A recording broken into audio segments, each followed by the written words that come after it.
शिक्षा जगत चैनल में आपका स्वागत है। 13 पृष्ठीय क्षेत्रफल और आयतन कक्षा 10। क्या बोल रहे हैं पहला प्रश्न?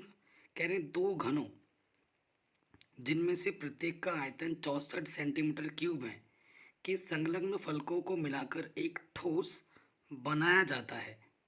इससे प्राप्त घनाभ का पृष्ठीय क्षेत्रफल ज्ञात कीजिए। ठीक है, घनाभ मतलब दो घन को मिलाएंगे तो एक घनाभ बनेगा। ये क्वेश्चन बोल भी दे रहा है, अगर नहीं बोलता तो आपको पता भी चलना चाहिए। ठीक है, सो क्वेश्चन नंबर हमारे पास क्या है? Question number 1। तो पहले क्वेश्चन में क्या बोल रहा है कि आपके पास दो घन है। घन किसे कहते हैं? जिसकी लंबाई, चौड़ाई, ऊंचाई तीनों क्या होती है? एक समान होती है। एक घन है, इसी तरीके से सेम दूसरा घन भी है।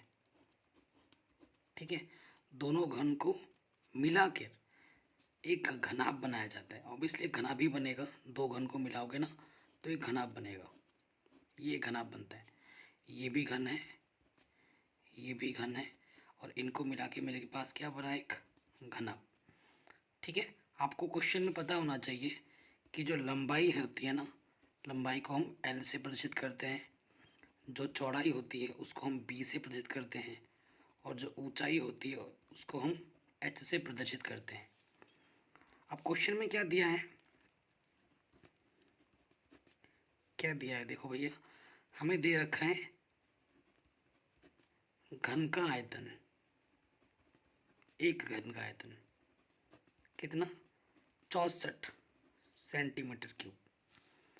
तो मान लेते हैं ये जो घन है ना, इस घन की जो भुजा है वो मान लेते हैं ए है। माना घन की भुजा क्या ए सेंटीमीटर है। अगर घन की भुजा ए सेंटीमीटर है तो जब तक हम घन की भुजा कितनी है वो नहीं बताएंगे तो घनाभ की विमा नहीं निकाल सकते हम।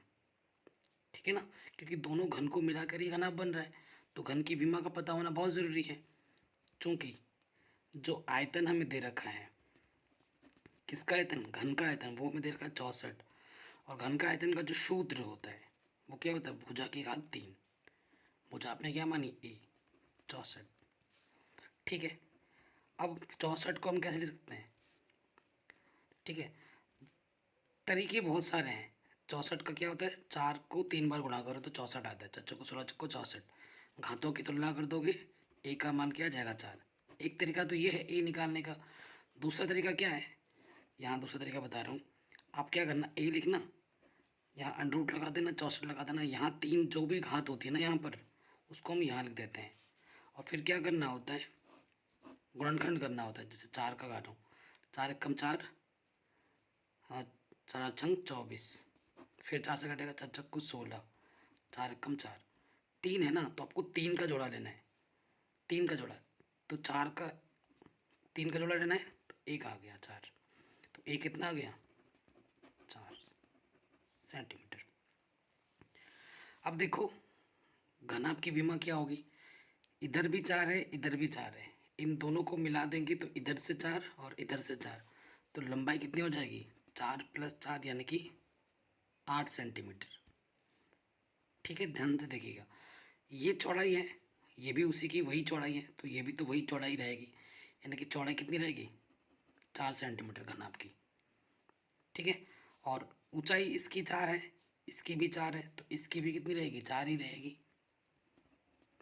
ठीक है, तो सिर्फ बदलता क्या है? लंबाई बदलता है। तो जो घनाभ की विमा है हमारे पास, लंबाई, चौड़ाई, ऊंचाई पता है। अब हमें क्वेश्चन में क्या बोला है? ऐसे लिखोगे आप, प्रश्नानुसार। प्रश्नानुसार हमें क्या बोला है? घनाभ का पृष्ठीय क्षेत्रफल। ठीक है, तो सूत्र पता होना चाहिए। सूत्र क्या कहती है? 2LB + BH + HL। 2L का कितना मान है? 8। B कितना है? 4। B गुणा H, ओ सॉरी 4 है ना यहाँ पर, 4 गुणा 4, फिर है HL यानी कि 4 गुणा 8। तो यहाँ 2, 4 × 32, 4 चक्कू 16, 4 × 32,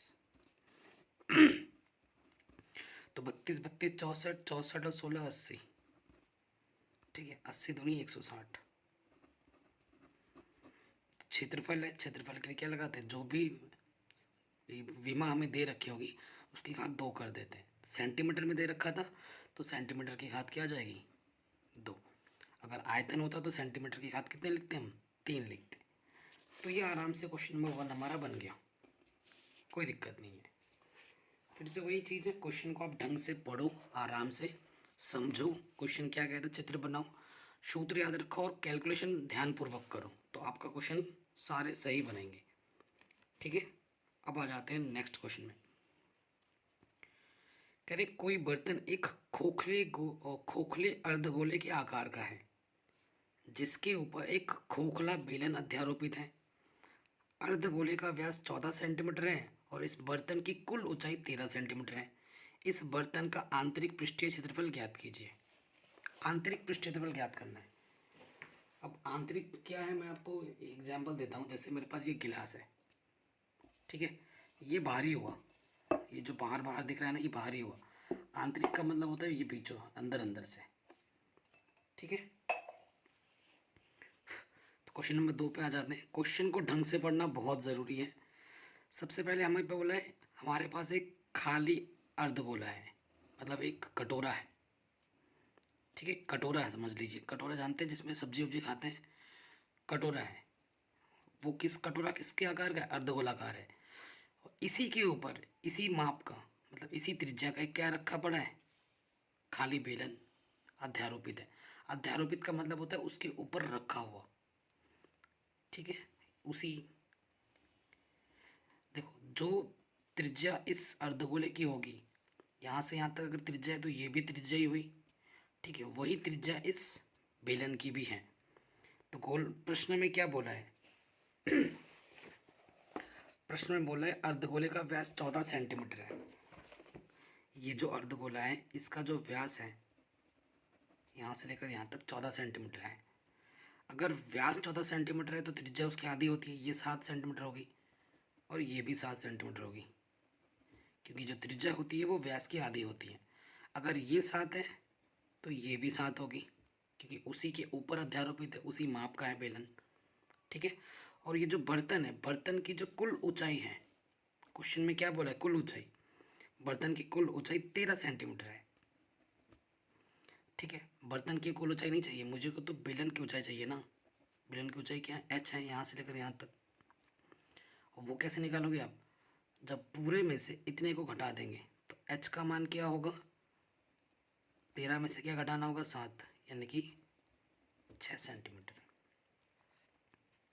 ठीक है, सो ऐसे लिखेंगे, दिया है। हमेशा बहुत ज़रूरी होता है, क्वेश्चन को पढ़ो, हमें दे क्या रखा है वो ज़्यादा ज़रूरी है, उसके बाद हमें निकालना क्या है वो ज़्यादा ज़रूरी होता है। ठीक है, ये चीज़ आपको पता चल गई, क्वेश्चन आपने सॉल्व कर दिया। तो देखो हमें क्या दे रखा है, अर्धगोले का व्यास, अर्धगोले का व्यास, व्यास यानी कि डी क्या दे रखा है, 14 सेंटीमीटर। तो त्रिज्या क्या हो जाएगी, आर, 14 का आधा, यानी कि 7 सेंटीमीटर। देखो त्रिज्या लिखा है और ये त्रिज्या किसके लिए, काम अर्धगोले का भी वही त्रिज्या होगा और बेलन का भी वही त्रिज्या होगा। ठीक है, अब फिर लिखो बेलन की ऊंचाई, तो बेलन की ऊंचाई हमने कैसे निकाली थी, एच। संपूर्ण में से इतने को माइनस करेंगे, इतना बचेगा, है ना। जब इतने में से इतने को घटा दोगे तो इतना बचेगा, तो वही किया, 13 में से 7 घटाओ तो कितना आ गया, 6 सेंटीमीटर। और अब हमें क्या बोला है, इस बर्तन का आंतरिक पृष्ठ क्षेत्रफल निकालो।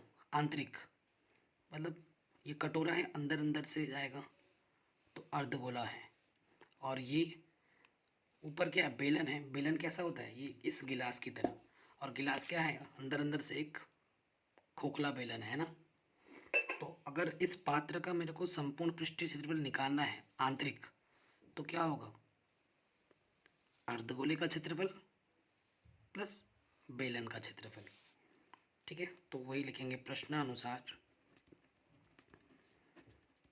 ठीक है, प्रश्न में हमसे क्या बोला है, हाँ, बर्तन का आंतरिक पृष्ठीय क्षेत्रफल,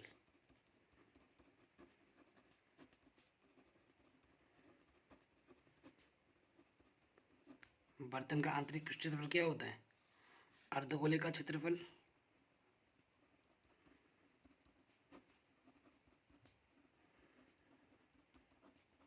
प्लस बेलन का क्षेत्रफल।